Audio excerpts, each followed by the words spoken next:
नमस्कार साथियों। राजकीय महाविद्यालय चौमेला की तरफ से संचालित ऑनलाइन ई क्लासेज में आपका स्वागत। मैं मनीष नैनीवाल, सहायक आचार्य, आप सबका स्वागत करता हूं। आज की चर्चा का विषय है काव्य रीति। बीए भाग द्वितीय वर्ष में काव्यांग परिचय में काव्य रीतियों को शामिल किया गया है।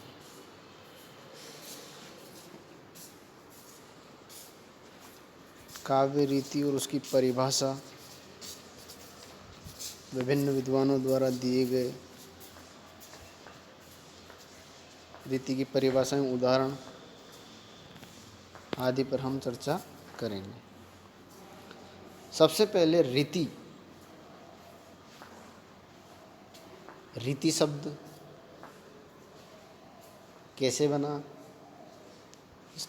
इसका अर्थ क्या होता है, रीतियाँ क्या होती हैं, काव्य में रीति का क्या महत्व है,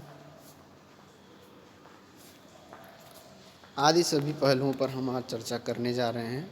तो सबसे पहले रीति शब्द ये बना कैसे हैं, रीति शब्द की व्युत्पत्ति। रीति शब्द संस्कृत के रिंग धातु में 3 प्रत्यय लगाने से, रिंग धातु में 3 प्रत्यय के योग से बना है, जिसका मूल अर्थ होता है मार्ग, तरीका, शैली। रीति शब्द के अर्थ भी यहाँ दिए गए हैं। शब्दकोश को देखें तो उसमें रीति शब्द के कई सारे अर्थ हैं, जैसे मार्ग, पंथ, विधि, पद्धति, प्रणाली, शैली, तरीका आदि अनेक अर्थ रीति शब्द से निकलते हैं। ये सारे अर्थ हैं रीति के। अब काव्य रीति का अर्थ, ये तो रीति के अर्थ हो गए, लेकिन काव्य रीति क्या होती है, उसका अर्थ क्या है। किसी भी काव्य की रचना करते समय कवि के द्वारा काव्य लेखन के लिए जो शैली काम में ली जाती है उसे ही काव्य रीति कहा जाता है। यानी किसी भी कवि के द्वारा जिस लेखन पद्धति, जिस लेखन शैली को काम में लिया जाता है काव्य रचना में या अपने लेखन में, जिस तरीके को कवि या लेखक प्रयोग में लाता है, उस तरीके को, उस शैली को, उस पद्धति को काव्य रीति कहा जाता है। रीति की परिभाषा हो गई जो आचार्य वामन ने दी है। संस्कृत के आचार्य वामन ने रीति को परिभाषित किया है। उन्हीं को, यानी वामन को रीति संप्रदाय का प्रवर्तक माना जाता है। उन्होंने अपने ग्रंथ काव्यालंकार सूत्रवृत्ति में रीति को परिभाषित करते हुए लिखा है, विशिष्ट पद रचना रीति। यानी रीति एक विशिष्ट प्रकार की पद रचना है। यानी पद रचना में जिस शैली का प्रयोग किया जाए, जिस शैली को काम में लिया जाए, विशिष्ट प्रकार की पद रचना ही रीति कही जाती है। विशेषो गुणात्मा, अर्थात कवि या लेखक के काव्य लेखन की विशिष्ट गुणशैली ही काव्य रीति कहलाती है। इसका संबंध गुण से माना जाता है। यानी काव्य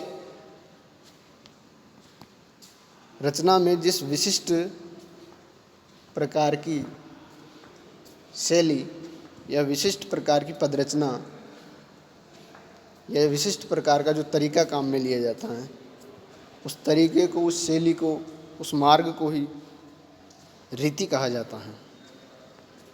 काव्य की आत्मा रीति।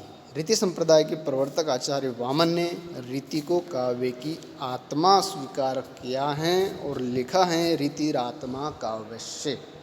काव्य की आत्मा रीति है। अब रीति का नामकरण, क्योंकि अनेक विद्वान आचार्यों ने रीति को ही अलग अलग नामों से पुकारा है। किसी ने इसको मार्ग कहा है, किसी ने शैली कहा है, किसी ने विशिष्ट पद रचना, विशिष्ट पद संगठना कहा है। तो अलग अलग आचार्यों के द्वारा रीति के जो अलग अलग नाम दिए गए हैं वो हैं। आचार्य वामन ने, जो रीति संप्रदाय के प्रवर्तक हैं, इन्होंने तो रीति नामकरण दिया। इसके बाद आचार्य कुंतक ने इसको मार्ग कहा। आचार्य मम्मट के अनुसार वृत्ति। आचार्य आनंदवर्धन ने नाम दिया पद संगठना। और आचार्य विश्वनाथ ने भी पद संगठना नाम दिया। आचार्य राजशेखर के अनुसार रीति को इन्होंने कहा है वचन विन्यास क्रम। आचार्य दंडी ने कहा है मार्ग। आचार्य भरत मुनि के अनुसार वृत्ति, रीति को वृत्ति नाम दिया। अब है रीति के भेद। रीति कितने प्रकार की होती हैं, कौन कौन सी होती हैं? आचार्य वामन के अनुसार रीति के 3 भेद हैं। आचार्य वामन ही रीति संप्रदाय के प्रवर्तक हैं और वामन द्वारा दिए गए रीति के संबंध में जो आचार्य वामन ने बताए उन्हीं को सबसे सही माना जाता है। आचार्य वामन ने 3 भेद दिए हैं, वैदर्भी रीति, गौड़ी रीति और पांचाली रीति। 3 रीतियाँ। आचार्य कुंतक ने रीति को मार्ग कहकर उसके 3 भेद माने हैं। आचार्य कुंतक के अनुसार सुकुमार मार्ग, विचित्र मार्ग और मध्यम मार्ग। ये केवल नाम का फर्क है, बाकी बातें वही हैं। यहाँ बस नाम इन्होंने अलग दे दिए। आचार्य मम्मट ने रीति को वृत्ति कहा और उसके 3 भेद दिए, उपनागरिका वृत्ति, परुषा वृत्ति और सुकोमला वृत्ति। ये भी वही है, सिर्फ नाम अलग दे दिए। वही वैदर्भी, गौड़ी और पांचाली हैं, जिनको इन्होंने अलग नामों से पुकारा है, क्योंकि इनकी विशेषताएं वही हैं जो आचार्य वामन ने दिए हैं। जो नाम उन्होंने दिए हैं और जो विशेषताएं उनकी दी हैं, वही विशेषताएं इनकी हैं, बस इन्होंने नाम अलग दिए। सर्वप्रथम आचार्य रुद्रट ने समास के आधार पर लाटी नामक चौथी रीति भी बताई है। एक नई रीति की परिकल्पना की है, लाटी। लेकिन सर्वमान्य रूप से 3 ही रीतियाँ हैं। सारांश यही है कि वर्तमान में सभी आचार्यों द्वारा सर्वमान्य रूप से काव्य रीतियों को 3 भेद किए गए हैं, वैदर्भी, गौड़ी और पांचाली रीति। तो सबसे पहले वैदर्भी रीति। वैदर्भी रीति काव्य में कब होती है या वैदर्भी रीति की क्या विशेषताएं हैं? इस रीति में यानी वैदर्भी रीति में सुकोमल, सुकुमार वर्णों का प्रयोग किया जाता है। सुकोमल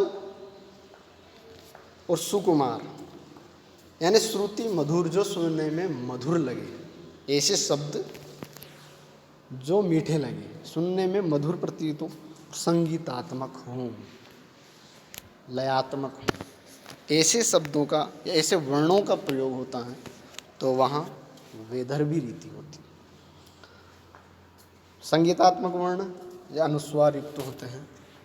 अनुस्वार से युक्त वर्ण अगर आते हैं, अनुस्वार का प्रयोग होता है, तो वैदर्भी रीति। इस रीति में संयुक्त अक्षरों का अभाव पाया जाता है। संयुक्त अक्षर इसमें नहीं होते हैं। ट वर्गीय वर्ण, ट वर्गीय वर्ण में ट, ठ, ड, ढ, ण, इन वर्णों का अभाव पाया जाता है। ये वर्ण कठोर माने जाते हैं और वैदर्भी रीति माधुर्य गुण से युक्त हैं। इसमें कठोर वर्ण नहीं पाए जाते, इसलिए ट वर्गीय वर्ण इसमें नहीं होते। और विशेष रूप से महाप्राण जैसे ठ और ढ ये बिल्कुल भी नहीं पाएंगे, इनका अभाव पाया जाएगा। इसी प्रकार इस रीति में सामासिक पदों का भी पूर्ण अभाव पाया जाता है। सामासिक पद, समास युक्त पद यानी दो या उससे अधिक शब्दों के योग से बना सामासिक पद, बड़े बड़े शब्द, इनका पूर्ण अभाव पाया जाता है, सामासिक पद नहीं होते हैं। इसी प्रकार से वैदर्भी रीति में श्रृंगार, हास्य, करुण इन रसों की रचना के लिए उपयुक्त मानी जाती हैं। जिस काव्य रचना में श्रृंगार, हास्य या करुण रस युक्त रचनाएं होती हैं उसमें वैदर्भी रीति होती है। आचार्य दंडी ने इस रीति में अपने द्वारा प्रतिपादित सभी 10 गुणों का समावेश माना है, परंतु आचार्य मम्मट ने केवल माधुर्य गुण ही स्वीकार किया है। पिछले वीडियो में गुणों के बारे में पढ़ चुके हैं। गुण भी 3 होते हैं, माधुर्य, ओज और प्रसाद। माधुर्य गुण जहाँ होता है उसमें वैदर्भी रीति होती है, यानी गुणों पर ही रीतियाँ आश्रित हैं। माधुर्य गुण से संपन्न जो रचना है उसमें वैदर्भी रीति होती है। प्रारंभ में विदर्भ प्रदेश के कवियों के द्वारा इसका अधिक प्रयोग किया गया, इसलिए इसका नाम वैदर्भी रीति पड़ा है। अब उदाहरण भी दे रखा है वैदर्भी रीति से संबंधित काव्य रचना। उदाहरण है, राम को रूप निहारती जानकी, कंकन के नग की परछाई, याते सभी सुधि भूल गई, कर टेके रही पलटारती नाही। जानकी, सीता के बारे में ये श्रृंगार रस प्रधान रचना है। जानकी राम का रूप निहार रही हैं कंगन के नग की परछाई, कंगन के नग में, और सभी सुधि भूल गई, और अपनी सुध बुद्धि ही भूल गई, कर टेकी रही पलटारती नाही। अपनी सुध बुद्धि भूल गई और एक टक लगातार राम की परछाई को ही निहारती रहती हैं, एक पल के लिए भी टाल नहीं पाती हैं, यानी लगातार देखती रहती हैं, अपनी सुध बुद्धि भी खो जाती है। ये श्रृंगार रस से युक्त रचना है। सीता जी राम के रूप को देखकर सुध-बुध हो गई है, इस प्रकार का वर्णन है। तो श्रृंगार रस युक्त रचना माधुर्य गुण से संपन्न होती है और वैदर्भी रीति होती है। श्रृंगार, करुण, हास्य इन रसों में वैदर्भी रीति होती है, क्योंकि इनकी पद रचना सुकोमल पदों से, संगीतात्मक पदों से, यानी कोमलकांत पदावली से युक्त होती है, इसलिए वैदर्भी रीति होती है। अब इस पद में संयुक्ताक्षर नहीं है और सामासिक पद भी नहीं है। संयुक्त अक्षर और समास पद पूर्ण अभाव है। इसी प्रकार ट वर्गीय वर्ण भी यहाँ नहीं है, केवल 2 जगह हैं, ये टेकी रही पलटारती नाही, 2 जगह हैं, लेकिन फिर भी ये अल्प प्राण है। अल्प प्राण है, ट ही है, यानी ठ और ढ जो महाप्राण वर्ण है वो नहीं है, अल्प प्राण है। और ये किसी प्रकार से इसके माधुर्य में व्याघात नहीं पहुंचा रहे हैं, इसीलिए ये पद रचना सुकोमल ही मानी जाएगी। कोमल है, संगीतात्मक है, श्रृंगार रस युक्त है, इसीलिए यहाँ वैदर्भी रीति है। यानी वैदर्भी रीति की जितनी विशेषताएं अभी पढ़ी गई थी वो सारी इसमें हैं, इसलिए यह वैदर्भी रीति है।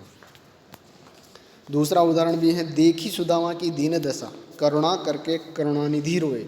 यहाँ सुदामा की दशा को देखकर करुणानिधि श्री कृष्ण के रोने का वर्णन है। तो प्रसंग तो सभी को मालूम ही चल गया होगा कौन सा है। पानी परात को हाथ छुयो नहीं, नैननी के जलसों पग धोएं। इस पद में करुण रस और कोमल शब्द हैं, कोमलकांत पदावली हैं, इसलिए वैदर्भी रीति इसमें है। यहाँ न तो सामासिक पद हैं, न संयुक्ताक्षर हैं, ट वर्गीय वर्ण भी नहीं है, तो सारी विशेषताएं वैदर्भी की इसमें हैं, इसलिए वैदर्भी रीति है। रस बताए गए, श्रृंगार, करुण, हास्य, इन रसों में वैदर्भी रीति होती है। आगे गौड़ी रीति, दूसरी रीति है गौड़ी रीति। जिस प्रकार गुणों में माधुर्य गुण, मधुर और कोमलकांत शब्दों से युक्त रचना में वैदर्भी रीति होती हैं, उसी प्रकार ओज गुण से युक्त रचना जो होती है उसमें गौड़ी रीति होती है। ओज गुण युक्त रचना में जिस रीति में कठोर वर्णों का अधिक प्रयोग किया जाता है वहाँ गौड़ी रीति होती है। वैदर्भी रीति में कोमल पद होते हैं, गौड़ी रीति में कठोर वर्ण होते हैं। उसमें कोमल वर्ण होते हैं, इसमें कठोर वर्ण होते हैं। यानी गौड़ी रीति वैदर्भी से विपरीत है। गौड़ी रीति में कोमलकांत पदावली होती हैं, यहाँ कठोर वर्ण हैं, यानी ये ओज गुण से युक्त रचना। वीर रस से युक्त रचना, रौद्र रस, भयानक रस, ऐसे रसों से युक्त रचना, जोशीली कविता, उसमें गौड़ी रीति होती है। तो कठोर वर्णों का जहाँ प्रयोग किया जाता है गौड़ी रीति में, इस रीति में सामासिक पद और संयुक्त वर्णों का प्रयोग किया जाता है, अधिक प्रयोग किया जाता है। सामासिक पद, समास युक्त पद और संयुक्त वर्ण, द्वित वर्ण, संयुक्त वर्ण, इस प्रकार के प्रयोग गौड़ी रीति में किए जाते हैं। इस रीति में ट वर्गीय महाप्राण ध्वनियों का प्रयोग अधिक होता है। ट वर्गीय ट, ठ, ड, ढ, ण, ये ट वर्गीय ध्वनियाँ हैं, इनका प्रयोग अधिक किया जाता है। ये कठोर वर्ण कहलाते हैं। तो कठोर वर्ण गौड़ी रीति की विशेषता है। वीर रस, रौद्र, भयानक रस और विभत्स रस, इन रसों की रचना के लिए गौड़ी रीति अधिक उपयुक्त मानी जाती हैं। आचार्य दंडी ने इस रीति में ओज और कांति गुणों की प्रधानता मानी, जबकि आचार्य मम्मट ने इसमें ओज गुण की प्रधानता मानी है। यानी ओज गुण से युक्त रचना वैदर्भी रीति के लिए उपयुक्त है। प्रारंभ में गौड़ प्रदेश में कवियों द्वारा अधिक प्रयोग किए जाने के कारण ही इसका नाम गौड़ी रीति पड़ा। अब उदाहरण है, हिमाद्रि तुंग श्रृंग से प्रबुद्ध शुद्ध भारती, संयुक्ताक्षर बहुत हैं। स्वयं प्रभा समुज्ज्वला स्वतंत्रता पुकारती, अमर्त्य वीर पुत्र हो दृढ़ प्रतिज्ञ सोच लो, प्रशस्त पुण्य पंथ हैं बढ़े चलो बढ़े चलो। वीर रस की रचना है। जयशंकर प्रसाद के नाटक चंद्रगुप्त से युवाओं का आह्वान करती, माँ भारती की स्वतंत्रता के लिए युवाओं में जोश भरती कविता वीर रस से युक्त कविता है जिसमें माँ भारती को स्वतंत्र कराने के लिए यहाँ के अमर वीर पुत्रों, युवाओं को स्वतंत्रता की दृढ़ प्रतिज्ञा के साथ आगे बढ़ने का आह्वान किया गया है। इसमें हिमाद्री, श्रृंग, प्रबुद्ध, शुद्ध ये सब संयुक्त अक्षरों का बहुत प्रयोग हो रहा है। तो गोड़ी रीति की विशेषताएं इसमें हैं। अनेक संयुक्त अक्षर इसमें हैं। हिमाद्री, स्वयं प्रभा सामासिक पद हैं। स्वमुज्ज्वला, अमर्त्य जैसे अनेक सामासिक पद, समास युक्त पद, इनका प्रयोग इसमें हुआ है। दृढ़, बढ़े जैसे पदों में ट वर्गीय महाप्राण, ढ और ढ ये महाप्राण ट वर्गीय कठोर वर्ण इसमें प्रयोग किए गए हैं। तो गोड़ी रीति की ये विशेषताएं इसमें हैं। दूसरा उदाहरण भी है रुंड गिरे गज झुंड गिरे। है का मतलब घोड़ा, रुंड का मतलब धड़ शरीर, गिरे गज झुंड गिरे, कट कट अवनी पर मुंड गिरे, भू पर है विकल वितुंड गिरे, लड़ते लड़ते अरि झुंड गिरे। यहाँ युद्ध में लड़ते हुए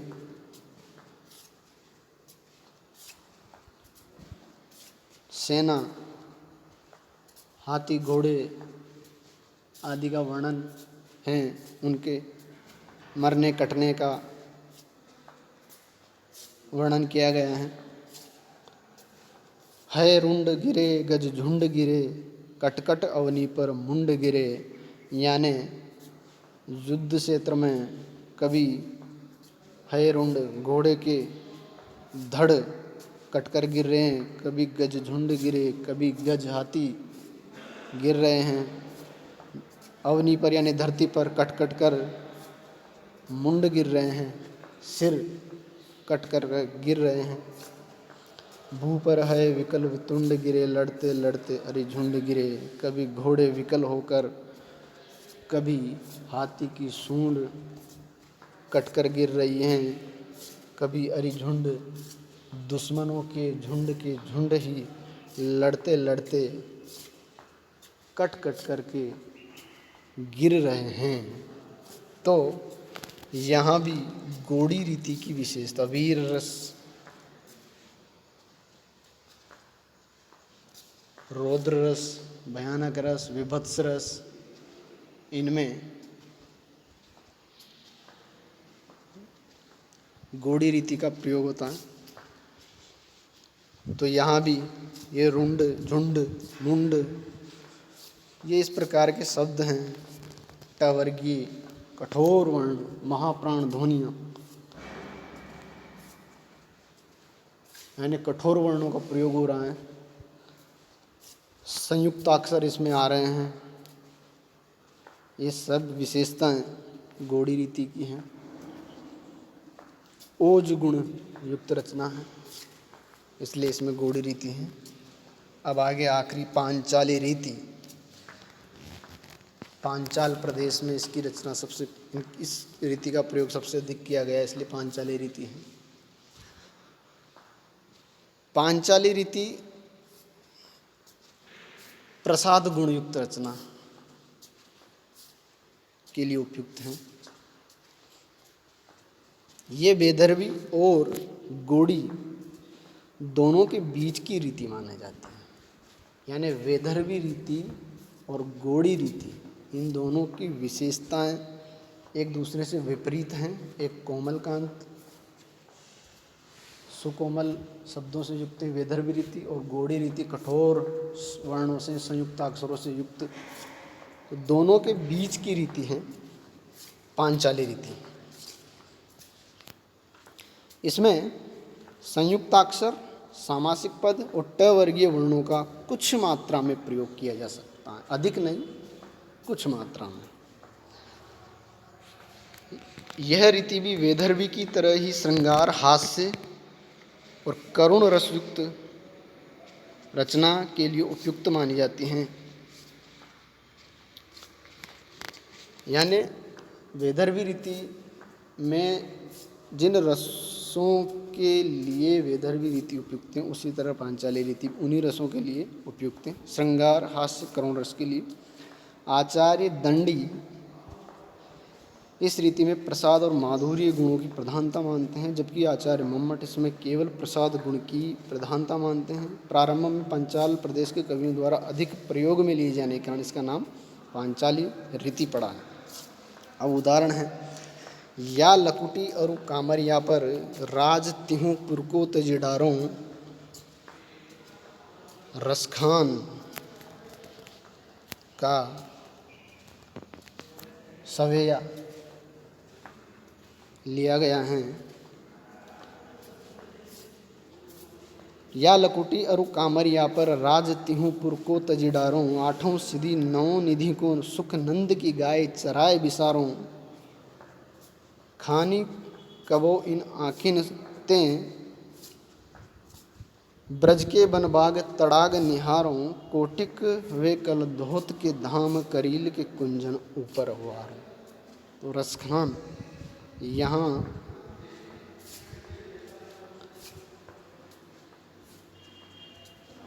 श्री कृष्ण और उनसे संबंधित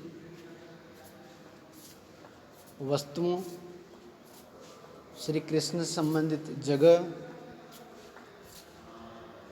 आदि के लिए सब कुछ न्योछावर करने की बात कह रहा है।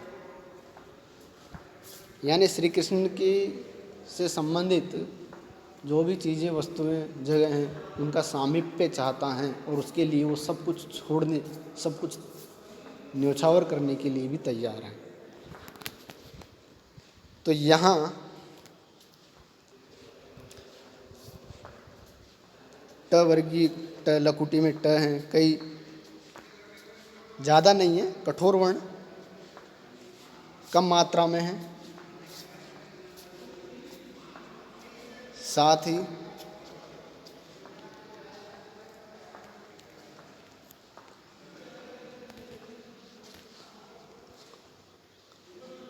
इनमें पांचाली रीति की जो विशेषताएं हैं वो सभी उपस्थित हैं। जैसे इसमें सामासिक पद नहीं है, समासयुक्त पदों का पूर्ण अभाव है, परंतु कुछ स्थानों पर ट वर्गीय वर्ण भी आए हैं और संयुक्ताक्षर भी कहीं कहीं बहुत कम मात्रा में आए हैं। तो कम मात्रा में आ सकते हैं, प्रसाद गुण से युक्त रचना है पांचाली रीति में, अतः यहाँ पांचाली रीति मानी जाती है। अब ट वर्गीय वर्ण भी है कुछ मात्रा में, बाकी कोमल कांति ही है पदावली।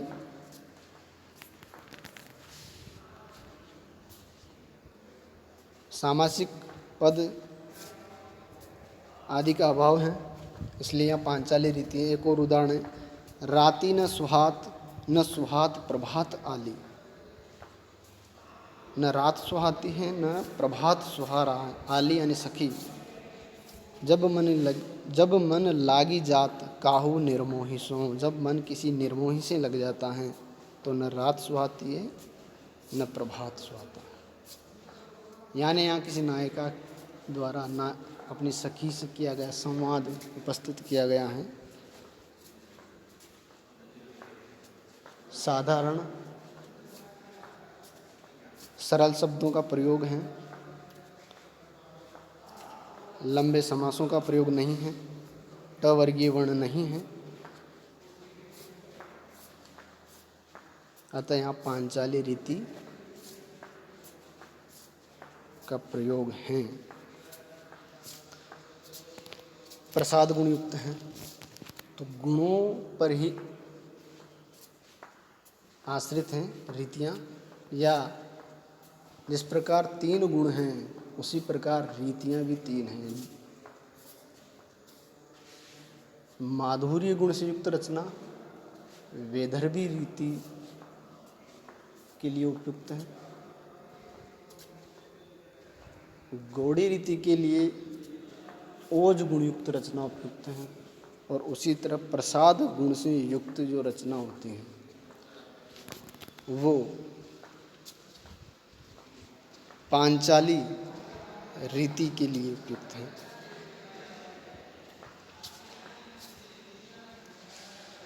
तो ये काव्य रीतियाँ 3 हैं, वैदर्भी, कोमलकांत, सुकोमल शब्दों वर्णों से युक्त रचना वैदर्भी रीति होती है। दूसरी गौड़ी रीति, ओज गुण युक्त रचना। गौड़ी रीति में संयुक्ताक्षर कठोर वर्ण होते हैं, और पांचाली रीति इन दोनों के मध्य की, वैदर्भी और गौड़ी दोनों रीतियों के मध्य बीच की जो रीति है वो पांचाली रीति है।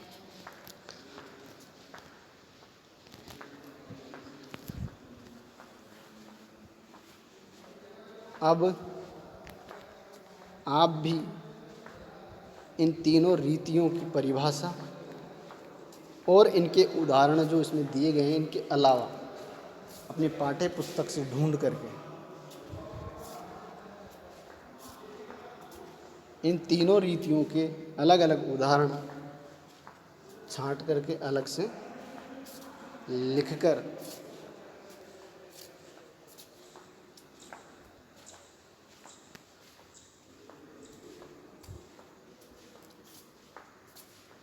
तीनों ही रीतियों के उदाहरण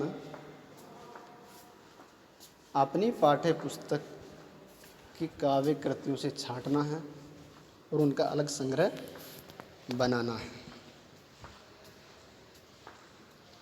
ठीक है, धन्यवाद। अब अगले वीडियो में हम किसी नए टॉपिक पर चर्चा करेंगे। धन्यवाद। जय हिंद।